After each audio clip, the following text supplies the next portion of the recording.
My name is Joe Barrows. I'm a 75-year-old gay man. I've lived in Colorado virtually all my life. What else? That's it. Perfect. Is this done? We're just getting started, Joe. If you don't mind, if you want to tell us a little bit about your childhood. Sure. I was born in Los Angeles right at the end of World War II, and my dad was a Chevrolet mechanic during the days right after the war, and both my parents were from Nebraska, and so we would periodically load up in the car and travel halfway across the country to go visit my grandparents and my mom's siblings. And every time we would come back, we would drive down this beautiful mountain into what's called Pleasant Valley, which is where Steamboat Springs is. And Dad was not liking where he saw California going, and we were all up for a change, and so we moved to Steamboat, and he got a job as a Chevrolet mechanic at the local dealership there, which went out of business about 3 months later. And so we bought a Texaco station, and it became sort of the family's work together, earn together setup. From the time I was probably, I guess maybe 8 or 9 years old, I would probably more hang out at the station than work, but I would wash cars and wash windows when these were service stations where you actually filled the car up with gas and checked the oil and sold belts and stuff like that. But it was a family operation. My two older brothers and I were we were expected to work through the summers there. Probably from the time that I was about 12 on, I was doing stuff there.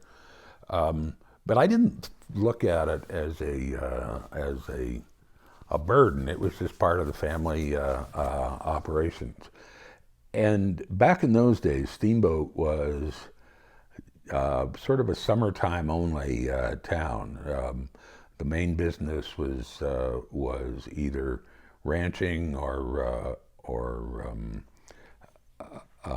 coal mining.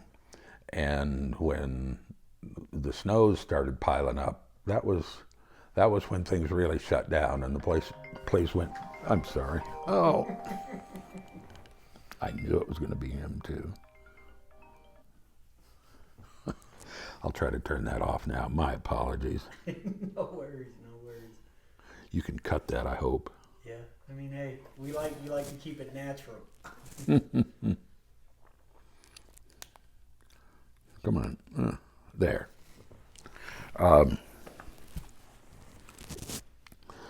So my dad ended up getting a job in the winters when things were just really dead otherwise. He was a P-38 mechanic when he was during the war. He worked for Lockheed, and so there was a company that was part of Fairchild Camera that was doing aerial mapping, and so he would go down to Columbia in the winters, and so it would be just us at home. My mom was a school teacher, and so it was money was tight, but I never knew that we didn't have. There was never any time that we didn't have everything we wanted. And then later in our growing up, Dad took a summer job there because it did, it made a lot more money than the filling station. And so he gave up the first filling station that we had. And then every summer for 3 years, we went up to northern British Columbia. And you talk about an ideal life for a kid. You get to go up in the plane once in a while. And, you know, a P-38 is not the normal kind of plane you go up and fly in. And it was set up so that the camera bay was where the bomb bay had been. And so you had this, you know, the whole sky was in front of you when you were flying. And it was exciting. But we lived on a lake, and we must have had access to every kind of boat that was imaginable. Some were, you know, there was a little canoe that I loved to go around in. We had a pontoon boat. We had a speedboat that probably wasn't all that fast, but it sure seemed fast. We could ski behind it. And the lake had a swimming platform out about, maybe 100 yards from the shore. And you could just go out and lay on that platform in the sun. And we had a diving tower that was probably about 30 feet tall. And, you know, I was always scared to jump off of it, and then pretty soon I would, and then it would be okay. What else about growing up that is probably important? When we were 5, when I was 5, Dad bought the 3 of us a quarter horse, and it sort of gravitated to be my horse. And I would ride it in the mountains every chance I got. And there was a saddle club in Steamboat that would do Thursday night rides, and sometimes they'd end at a restaurant, and sometimes they would just end at somebody else's house, and you'd have a little cookout. And I mean, if I was to design a life that would be as close to picture perfect, my growing up was probably that life. When I turned 16, let me tell one story about being a kid first. There was our property looked out on this beautiful place called Strawberry Park, and I had a friend who lived out in Strawberry Park, and it was about a 20-minute trot on your horse if you were going out there, and then we'd sort of go out from there together. Well, there was a rancher who still put up hay with his horses, and so when I was 13, he hired me to work one of his 2 teams to put up hay with him. And so they would mow the hay he'd contract to have the hay dropped, and then he and I would use these 2 teams of horses to stack it, to rake it and stack it and dry it. And it was, when I tell people about my having used horses to put up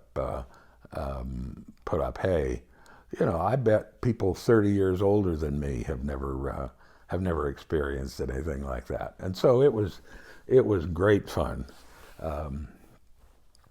I had a team of Belgians that were just enormous. Their paws had to be about that big around and every morning when I'd come out to go to work, which would be like about probably 5:30 in the morning, the horses would see me coming. I'd be riding my horse, and she'd whinny, and then they'd come trotting over to the gate, and I'd let her in and get the horses ready and put them in their harnesses and so on. And it was great fun. And then at the end of the day, you'd wash them down, and for a lot of people that might have sounded like work, but for me it was a kid having a great time. Growing up and learning some responsibilities about working too, which I think is important. important part of being a kid. As I grew older into my teens, I think that's probably the first sense that I might have had that my my sexual orientation was different from my brothers and from anybody else that I knew that was even on the planet. It was a frightening time, and like I do with so many things, I sort of pushed it off to the side and didn't pay any attention to it for a while, and let it fester. And I didn't do anything even through college and and my service time. Just kind of thinking, well, maybe it'll go away, maybe I'll outgrow this, and of course it never happened.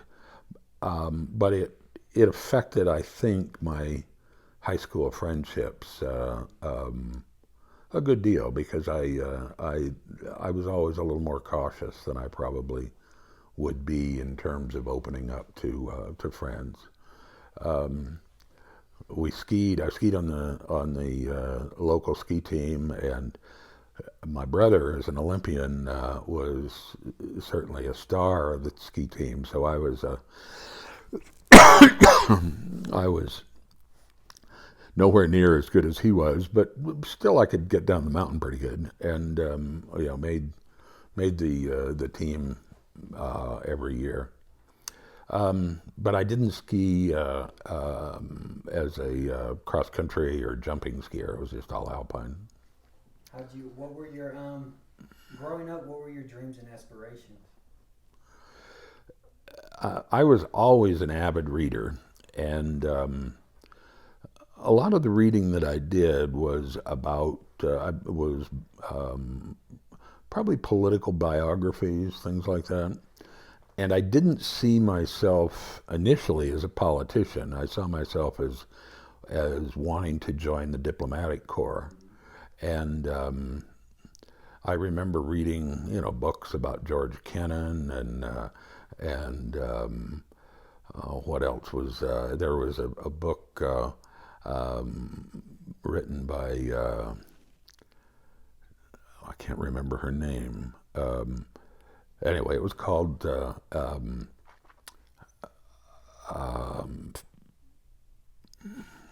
I'll think of it here in a second.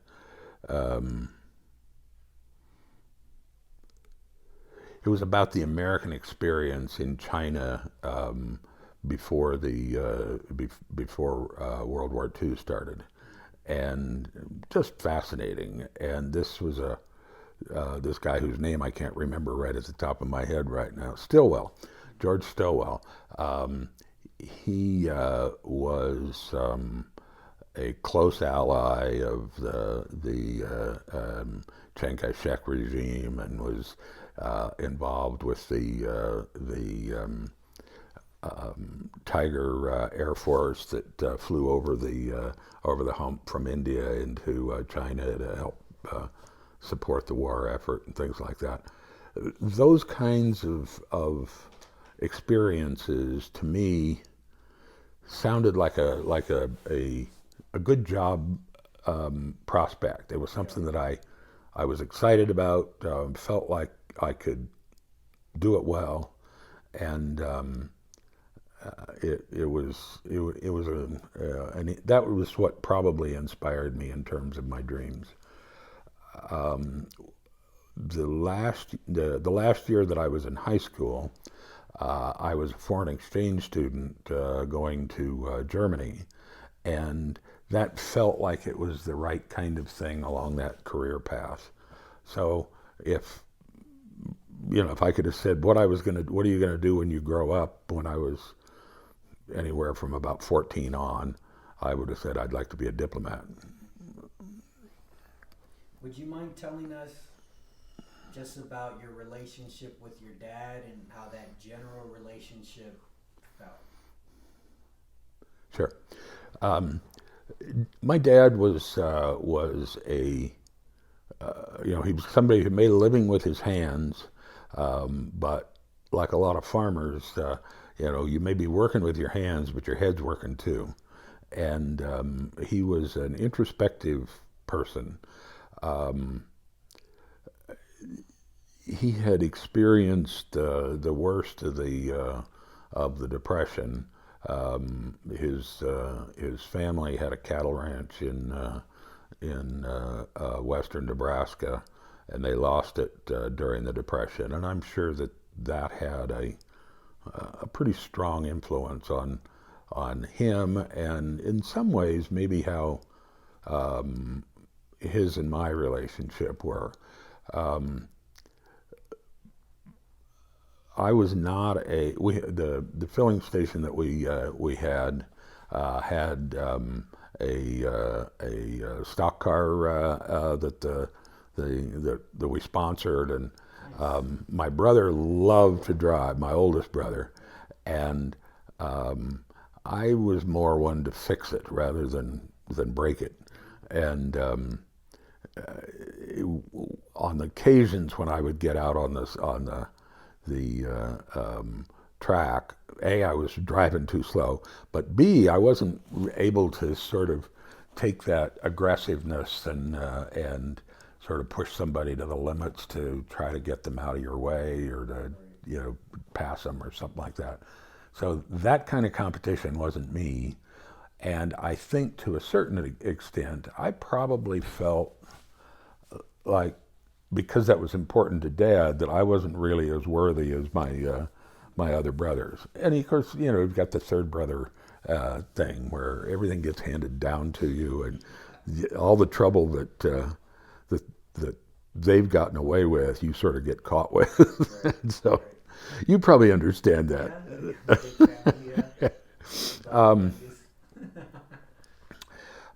But I never felt as though whatever I wanted to do, Dad wouldn't be totally supportive of it. And when I decided that I wanted to be a foreign exchange student, there really there wasn't many paths to do that in Steamboat, and I think my parents both thought, well, let him do what he's going to do, and then when it doesn't work out, we won't have been in his way. Well, it worked out. So, but it was a good kind of relationship that I had with my dad. He was patient, way beyond where you should be. When we'd be working to either overhaul a car or just to service things, he would have a very gentle touch. I mean, he would let you go ahead and do things, take your own initiative if you wanted to. But I think he was a teacher in a lot of ways by doing that. Not so much by telling you how it's done, but showing you how it's done, and then letting you fail if you did. And I think that's a good parenting lesson for a lot of people, and he just came by it naturally.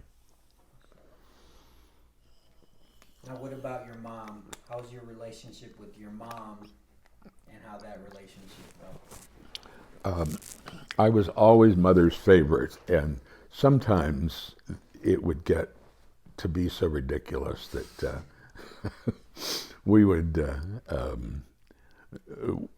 kid each other about it, and especially after we had grown up, and we would go out to dinner, and I would purposely hold back to let everybody sit down, and Mom would sort of panic, being afraid that somebody else was going to be sitting next to her.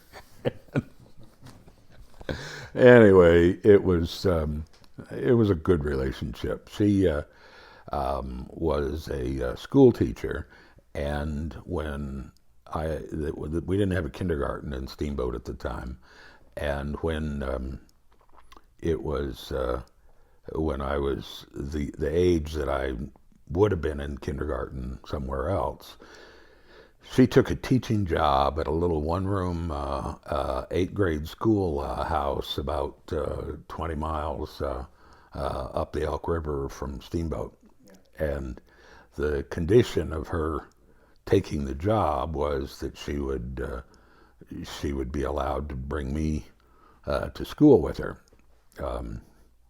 And so there were three of us. Well, there were three kids that were supposed to go to school in the first to the third grades, and then there was me. And so we all went through sort of the same curriculum of reading and doing arithmetic stuff and so on. So it was the best kindergarten you could get. I came out of there, an avid reader and reading it. It was really a lot of fun, and we would. This school was called Moon Hill, and it had a fairly steep slope behind it, and somebody, one of the ranchers helped rig a rope tow so that you didn't have to walk all the way, pack all the way up to ski down, and so we would ski during lunch break, and again, it's a pretty idyllic way of living. How would you describe emotionally, very briefly, the relationship with your mom? With my mom? Yeah. We were very close. If I had something that I probably needed to talk to her about, absent the gay thing, I could generally go to her and we'd talk it through. I felt, I think of it's kind of weird then as you grow older and you realize how much how strong her love was for me. I think that it just was a good feeling. She relied on me for a lot more than I had thought she did when we were kids. What are the biggest things you learned from both your parents? Unconditional love is clearly there. I also learned from the fact that both of them worked that a relationship needs to have a respect for your personal value, like because mom was earning a living at the same time dad was, and that was back in the days when that was a little bit unusual. She brought both brains and financial wherewithal to the relationship, and I think the respect for someone you love, to allow them to be themselves in as well as be your partner. That's important, and I think that in the years that I had a partner, that is something that I was careful to respect. Could you tell us about your first love and how that felt? It can be anything you associate as your first love. It can be a person, but it can also be a hobby, a thing, something, anything that just comes to mind. I'm glad you let it be broader than that, because I was trying to think, was I? I could tell you lots of things about my first lust. I'm not sure I could tell you about my first love. Yeah. I think that the love for the outdoors and nature, by having a horse and a dog that you could always rely on to do things with you and be a steadying influence was amazing. I can remember one time when we got caught in a thunderstorm up on top of Buffalo Pass, my horse and my Irish setter, and it got dark and I had no idea where we were, and the rain was just pelting down, and you could get into some real severe trouble coming down off of a mountain in total darkness. We could have hit a tree could have hit me and knocked me off the horse or anything like that. And my patient old quarter horse got us down off the mountain and didn't hurry, just got me there. It was probably, I'd guess, maybe 11 o'clock before we finally got home. But having that self-reliance and just the pure love of an animal that looks to you for guidance, but also helps you be a better person. Kenzie's supposed to do that now. What about your first loss or heartbreak? And it's the same. It's whatever you associate as your first loss or heartbreak, and then how it felt.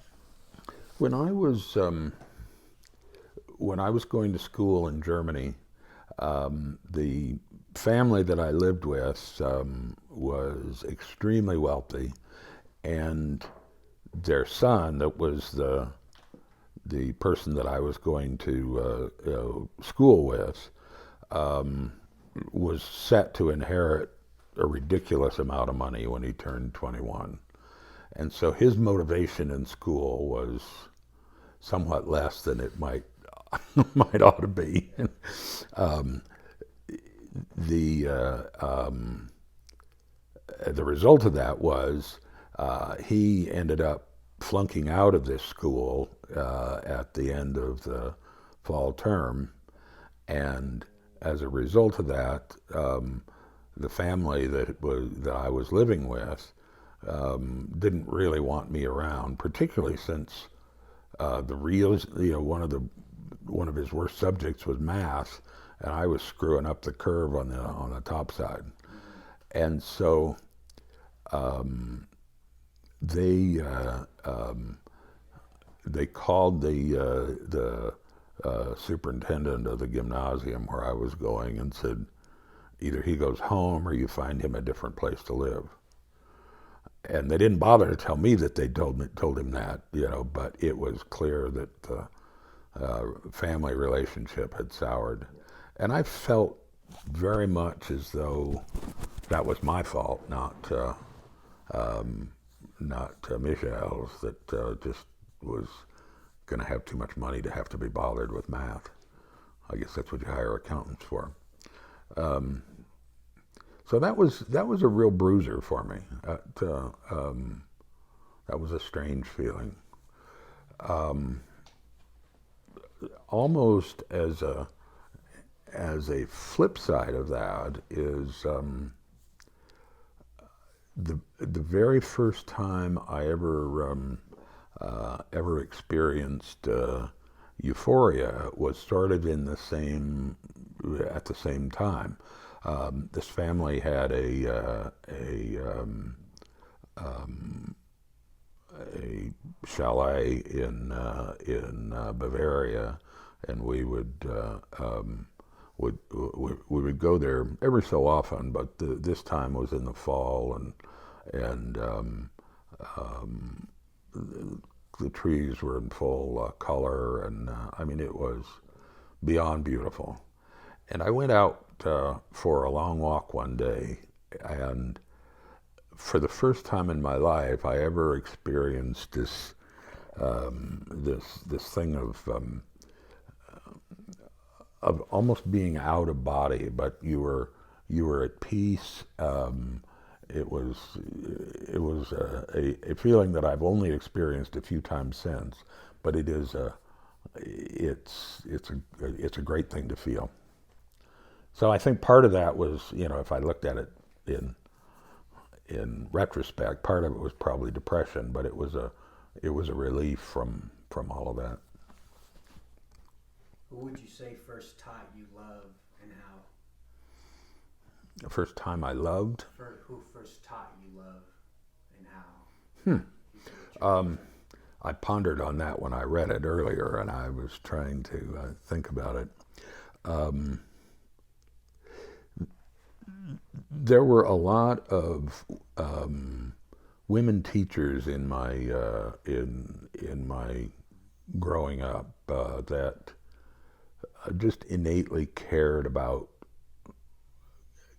anybody who was willing to study and sort of made sure that their grades kept up and so on.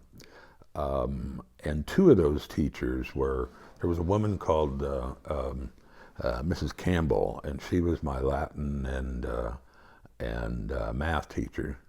And boy, you would not go in there unprepared, because she could read you like a book and know you were going to get fried.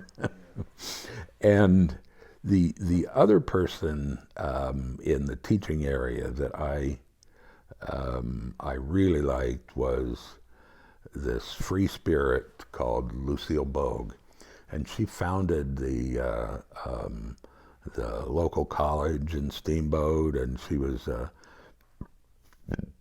lit teacher,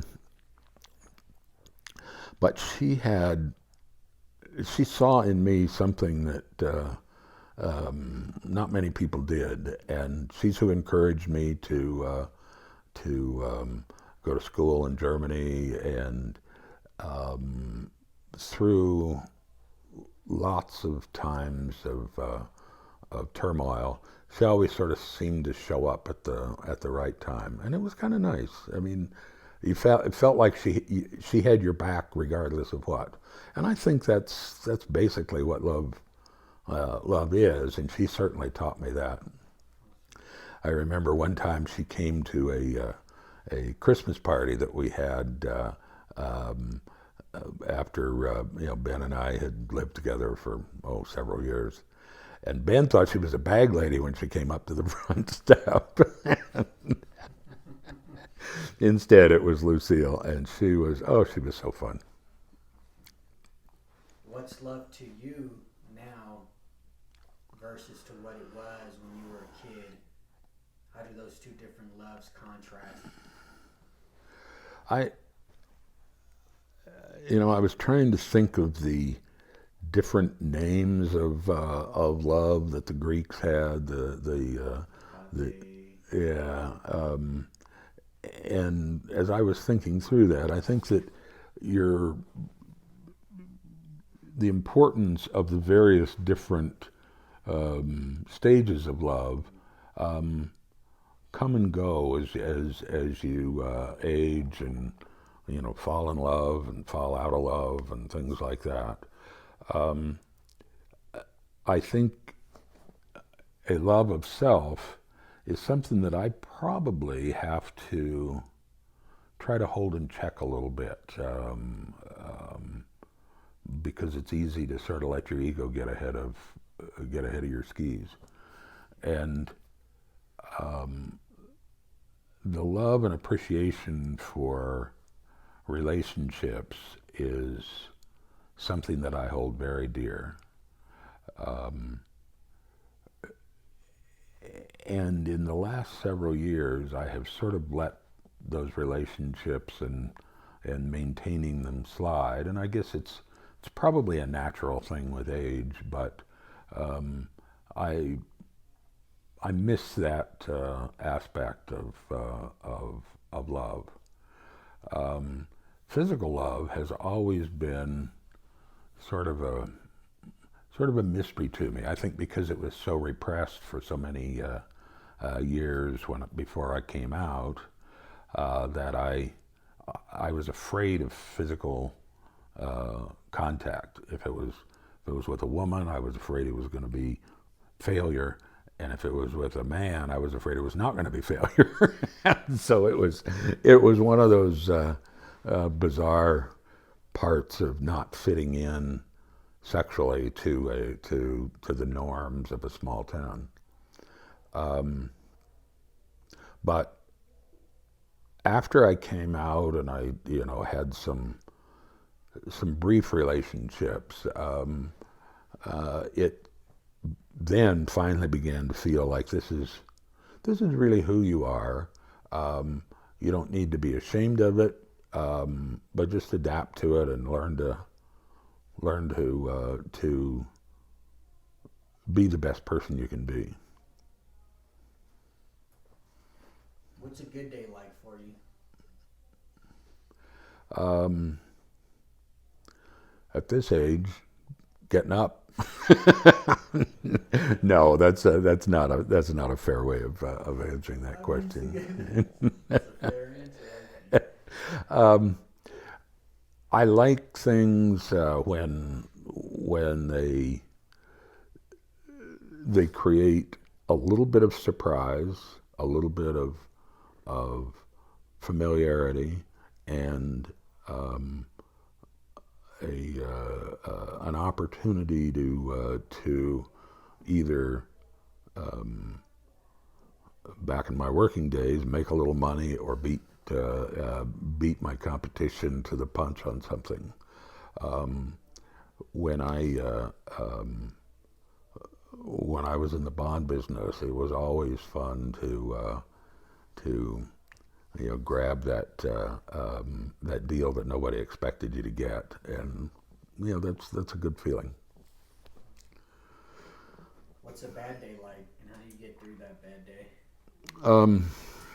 Seems like I've had a lot of those lately. It it's one of those things where you kind of have to tell yourself that it may be bad, but a lot of people have it worse, and you may not want to pick up the pieces and go back and do what has worked for you before, but that's what you have to do. And so trying to sort of sit down and one of the phrases that I think people use once in a while is go to the balcony, where you imagine yourself sitting like here, but then you emotionally and almost physically walk to some place where you can look down at what you're doing, and if you're in a conversation or a negotiation with somebody, try to look at the world from that person's perspective. And on a bad day, if you can kind of physically do that and put things back into perspective from a vision of outside yourself, it works for me, and I think I think it's something that I've suggested to other people that they do. How does that feel? So we all have bad days. Um,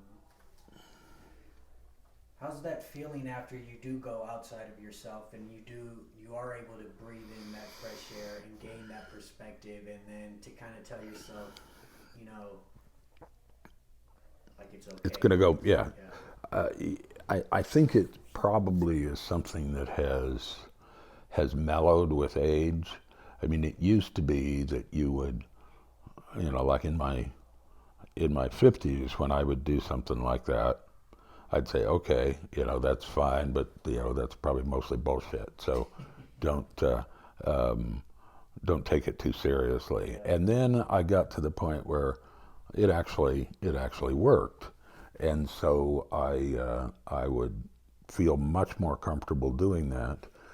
And as I've gotten older,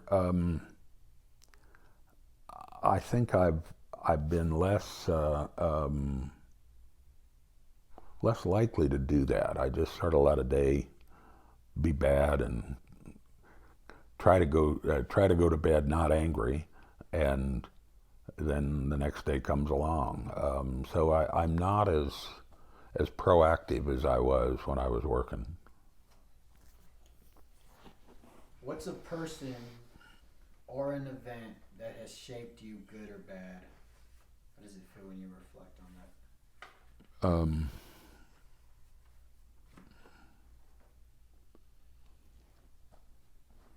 Sorry, it's taken me a second. I pondered on it when I read through these before, and it didn't get there very well.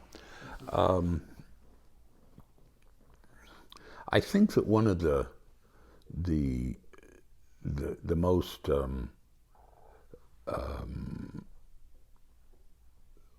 one of the strongest influences on my life was as a 16-year-old going off to school in Germany. I didn't speak German very well, or in retrospect, I didn't speak it at all. But going there and sort of getting through it, learning the language to basically native fluency, getting to the point where you could have a conversation about virtually anything in German and be able to deal with it. That was a good experience. It was a good way of sort of finding your roots. What's inspired you and why?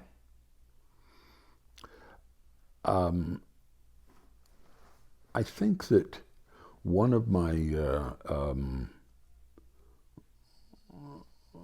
the things that I've done in life that has made me feel good is dealing with my sexuality by becoming a political activist. At first, I was sort of one of those people that was comfortable to, have some friends that knew that I was gay and some that didn't, and sort of keeping my business world away from my personal life. And in 1990, I think it was. Well, first of all, that with seeing people get involved with AIDS activism, sort of lit the fuse.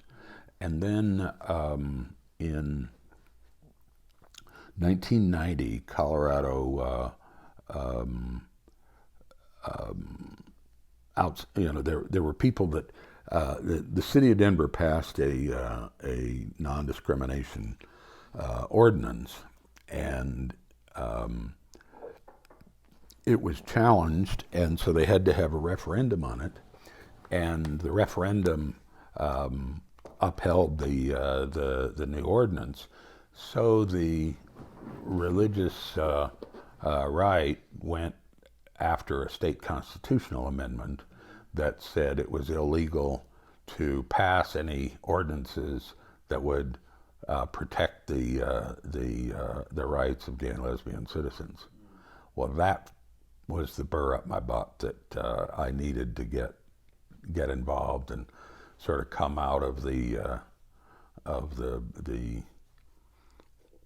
safe white gay male area, and so I got involved in the statewide referendum, mostly as a fundraiser, but also as a spokesperson, and that was the time that it sort of became impossible to be one person at work and one person at home. And I think I learned a lot from it, and then going on to serve on the national board for the Human Rights Campaign, and really I think making a difference in some of those places was very inspiring to me. What's your fondest memory of that? That I know when you're pursuing something bigger than yourself, which is obviously what you were doing. It's exciting, right? Yeah. It's fulfilling. There, what was one of your fondest memories during that?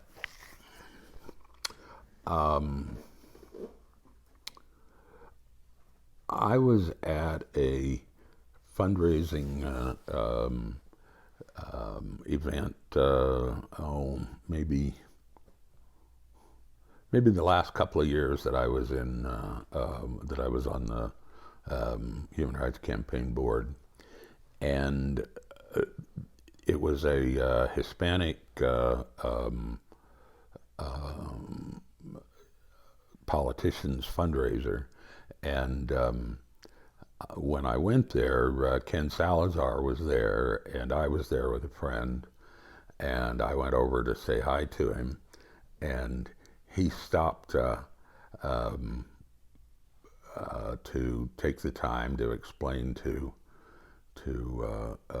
this person that was there at the party with me what I had done for him in understanding the the the gay civil rights was just the same as Hispanic civil rights, as black civil rights, as Asian, religious, whatever. There was a kid who was a trans person in high school in Cortez who had been killed by two guys, and the local district attorney was sort of willing to let it be sort of boys will be boys, that it just got it was a hazing thing that just got out of hand. And I met with then district the attorney general and talked to him about how that isn't what should be, and so he ended up taking the case away from the local DA and prosecuting it himself. And he said that it was my conversation with him that really sort of put him strongly behind gay and lesbian civil rights. And I felt like that was, well, one, it sort of, you could knock me over with a feather, but it was also a sense that, maybe all this work really is worth it. And he is one fine guy. I'm glad that he's going to be our next ambassador to Mexico. What's been a humbling experience for you? How did that experience feel?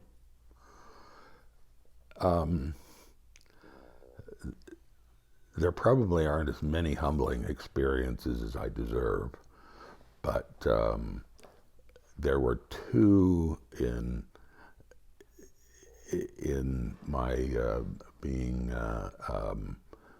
in my military service that really haunted me.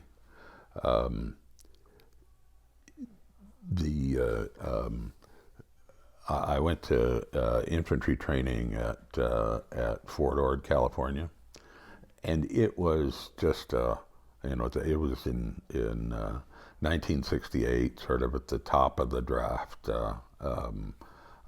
numbers, and we had this night fire drill where instead of just having the platoon or the company that you were in, you probably went through this too, there were like 8 companies all together at the same time, and we were being run under these barbed wire, forced to crawl under these barbed wire fences where they fired live ammunition probably 30 feet above your head.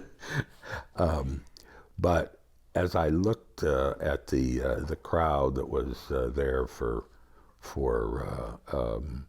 the evening meal before we did this live fire exercise, I could see this mass of people that were just being put into the meat grinder that those days of the Vietnam War were. And I felt so helpless. I felt like I was, just one person on a tiny little. I was an ant going, through the marches. It was. I felt like you could just step on me. So this next question, if you could go in your mind and think this life event can be mental, physical, or spiritual, tell me about a time in your life that you can relate with the word war. Unfortunately, there are far too many of those for me. I had by all standards, a really lucky job when I was in Vietnam. I worked with division intelligence, and we would figure out the appropriate places to put sensors into the jungle to catch NVA coming down from the north and trying to figure out how to intercept them. And occasionally, when you would go out to do that, you would have to hook up with an infantry platoon or a company that you didn't know very well, and they didn't know you, and they didn't particularly like the fact that this guy from the rear was coming in to delay what they were supposed to be doing, and so I was hooked up with these people that weren't real happy to have me, and it was fairly obvious. And the initial intent was to get in and out on the same day, but the Army being the Army, I got deposited with this group about 3 in the afternoon, and we didn't make it to where I was supposed to be putting this sensor string in. And it was utilizing something that I had voiced my objections to because it took too long to get it authorized. But in addition to putting sensors along this string, we also had to put claymore mines there, so you could not have to wait for the artillery. In theory, you could just click the button like a garage door opener, and 150 feet of claymore mine would go off, and there wouldn't be enough of anybody there to send home on a postcard. But in reality, it took so long to get the approval so that you weren't wiping out a local group of Army people. I thought I turned that off. Sorry about that. Well, I did turn it off. Might have been an alarm. What? Could have been an alarm. Yeah. So, despite my misgivings, I went in to do this, and it was one of those things where we couldn't. The NVA's been planting booby traps for many years, and we haven't. I'm a 22-year-old kid that wasn't part of my education growing up, and so while I was getting to where we were supposed to do this, we were going single file across the border of a rice paddy, and I was the guy on the path, and lo and behold, a sniper started shooting. And so I suddenly didn't have that much of an aversion to rice paddy after all. And so I was in there with all sorts of det cord tied around me, and my helmet as far down as I could get it and still breathe above this filthy water. And it took about 45 minutes for the platoon to go in and take out this sniper, and I had no idea that I had no expectation that I was going to live through it. It was one of the more frightening experiences of war that I had the whole year I was there. But I'm here. What's your biggest takeaway from that event? I know there's a lot of ways you can answer that, whichever is the most natural way. I think the fact that you thought you had a cushy job in the rear um, showed you how that could vanish in a second. Um, but the bigger takeaway, I think, was that life is ready to throw you a fatal curve at any corner, and it doesn't have anything to do with how good you are or how bad you are at things. Um, Sometimes it's just out of your hands. So same type of question. Go in your mind and think this life event can be mental, physical, or spiritual. Can you tell me about a time that you can relate to the word peace? Um,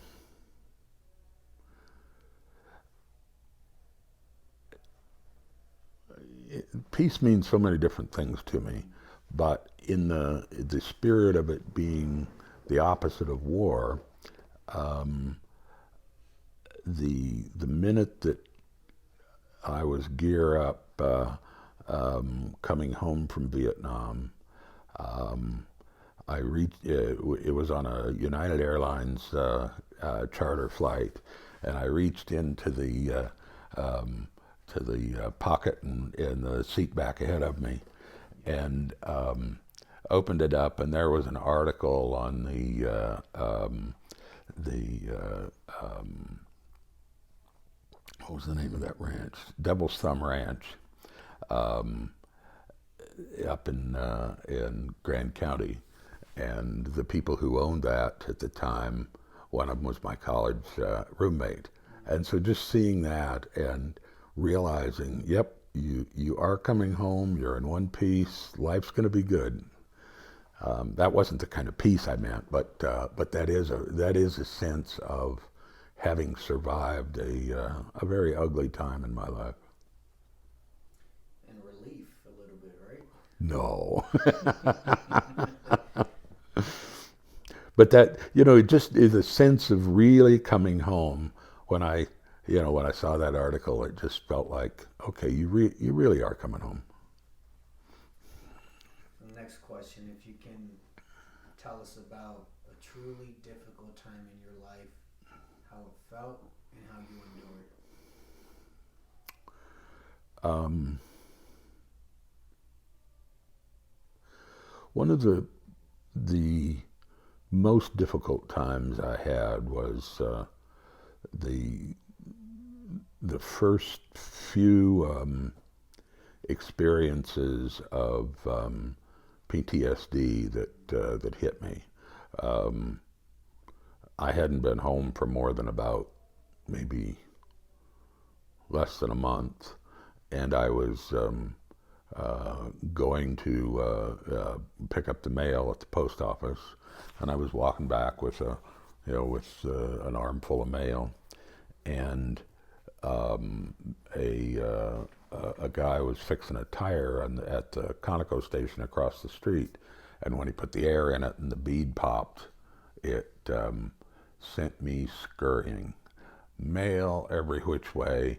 I was right next to a little park that the Forest Service had, and I was doing a belly crawl to get under the cover of the of the trees that were there. There were several people that were there, and you know, it was one of those things that was humiliating beyond belief, and I couldn't imagine what had happened. I mean, it just scared the crap out of me. And then that became a little bit more of a frequent thing happening, and I didn't know what to do. I didn't know how to deal with it, and I did. There were people hadn't invented the word PTSD by that time, I don't think, and it was something where nobody in my circle of friends knew what it was about or anything else, and that was that was sort of the low point. I'm not sure I've really dealt with it yet, but I'm so much better now than I was. tell us about a truly joyous moment in your life? There are lots of them. I love to fly, and when I was working in the bond business, I had access to a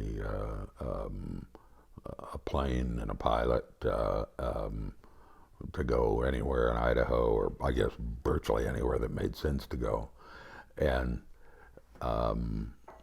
it's just such a sense of freedom when you have that, the world just sort of moving underneath you, and you feel like you're totally unattached to the world. And I've felt that many times, but maybe mostly when I was flying with Miles, our pilot, and I'd have a 6 o'clock wheels up routine leaving Denver, and we'd have breakfast on board, and it was a great way to live. Yeah. What keeps you up at night?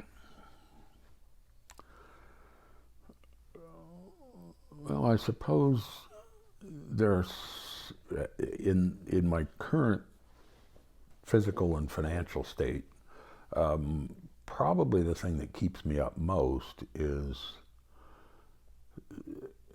sort of worrying about my health, both mentally and physically, and whether or not I'm going to be able to live financially comfortable through whatever is left of this retirement. And I think that's probably hit me harder since my partner died, that you just sort of realize the weirdness of being alone and so on. Those are things that worry me a lot.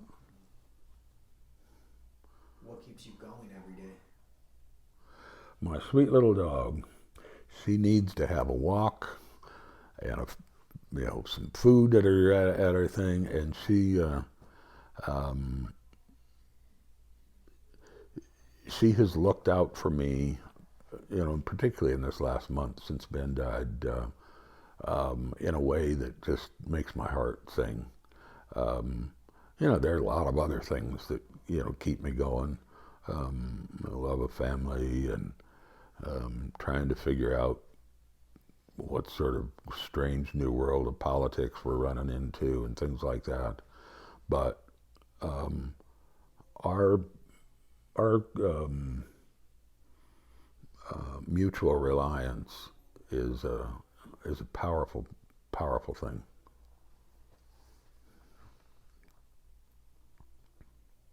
But you say you have any regrets? Yeah, too few to mention. Is that the way the song goes?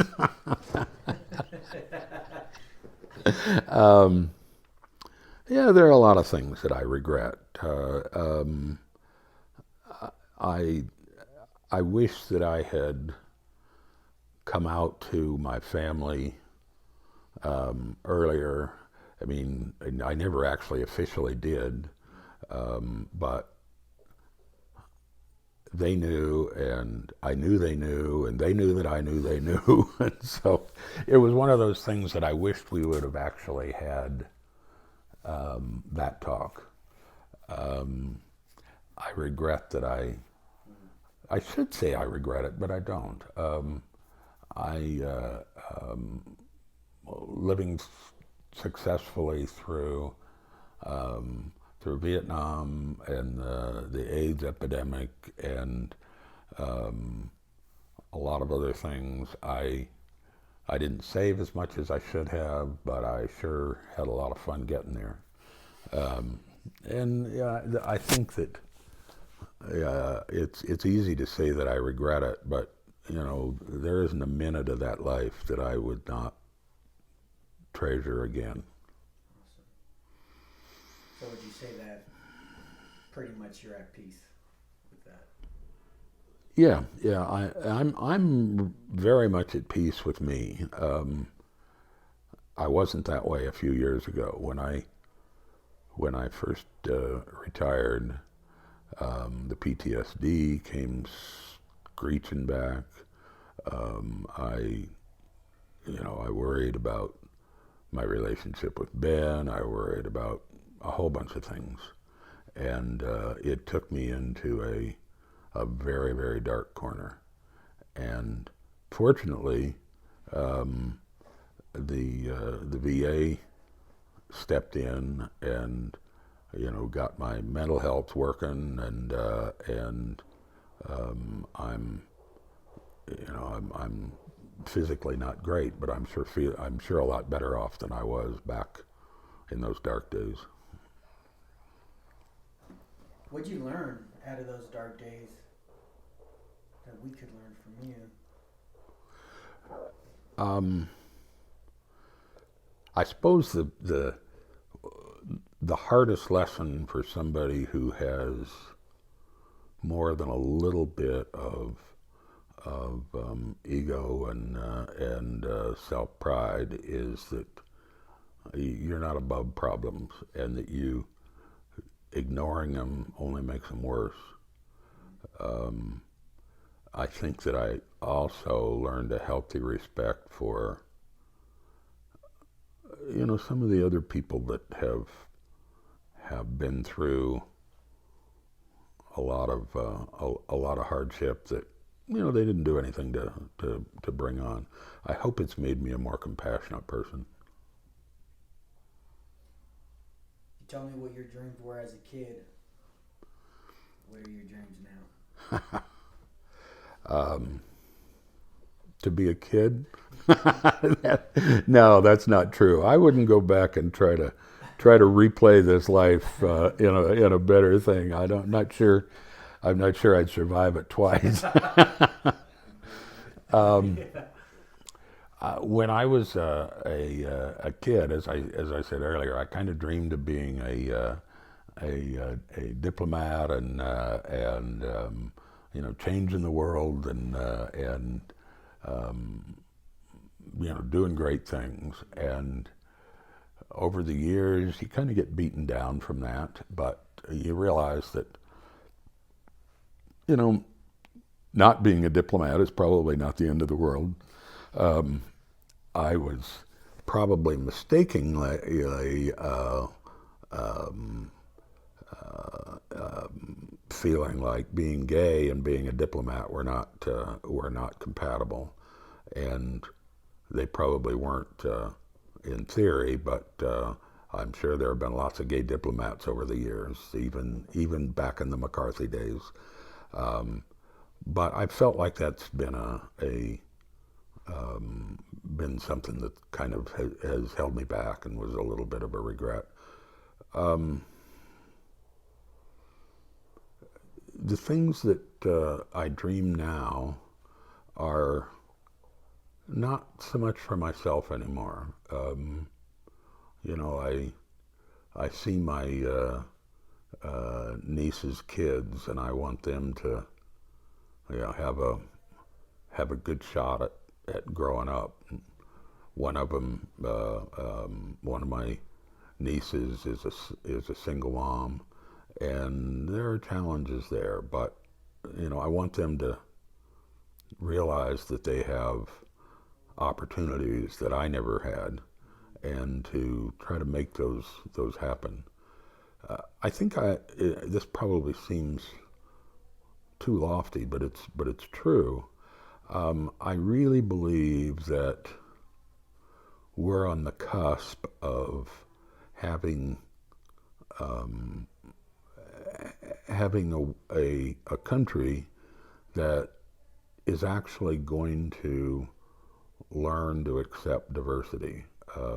That the white man's burden isn't quite as burdensome as we'd like to think it is, and that we need to accept the challenge of making this a better place for everybody, and that we use the advantages that we have to help people come along. And I'm not running for office. So the last question. You're the co-author of your life story. If you can envision just a picture perfect ending, how does that look like?